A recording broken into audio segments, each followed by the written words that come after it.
We're going to talk a little bit about the Eotech Model 512. It's this little guy right here. And specifically the 512 with the standard reticle, which is the dot with the 68 MOA circle on it. So we're going to go over some key points. First off, mounting of the Eotech. You want to make sure to mount it on the upper receiver and that you have enough room so that way you can still operate the rear controls and have room for whatever backup sighting system or magnifier you have behind it. One key point is keep it on the upper rail or the upper receiver. Avoid the temptation to mount it onto a free floated handguard. Some people have done that. They'll move the Eotech way forward.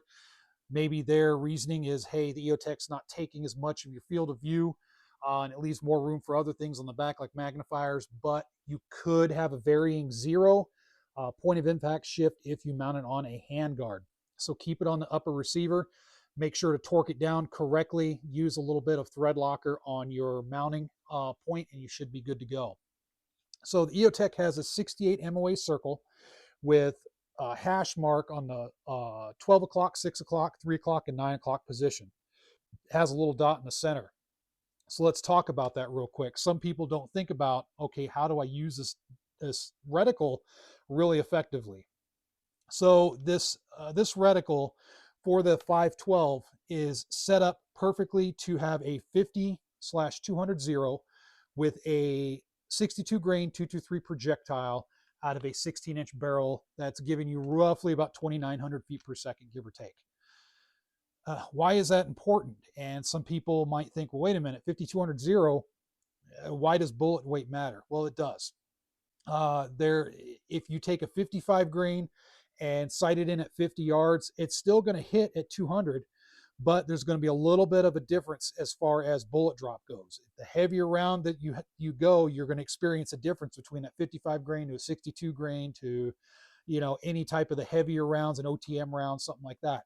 So it's really important to think about that. This is set up to run a 50/200. That's the intent behind it. Now you can do whatever you want, but you just have to double check your zero at 200 yards and make adjustments as necessary.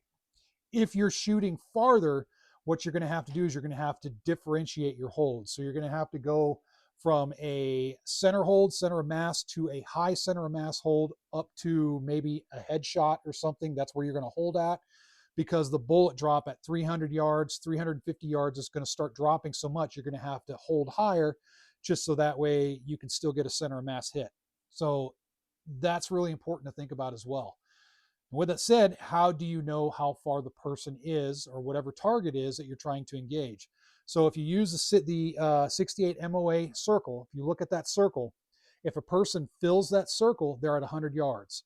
If they go from the dot to the bottom of the circle, they're at 200. Half that is 300, half of that is 400. That's just roughly. There's going to be some variables on it, but that's about roughly where you want to be.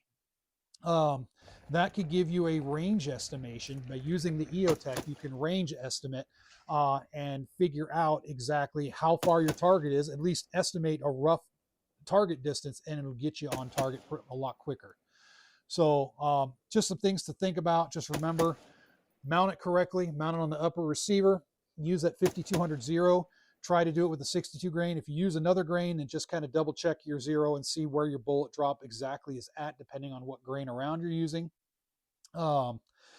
Make sure to know that you can use your 68 MOA circle for good ranging out to at least 400 yards, which is really pretty much the max effective with a non-magnified holographic sight such as this.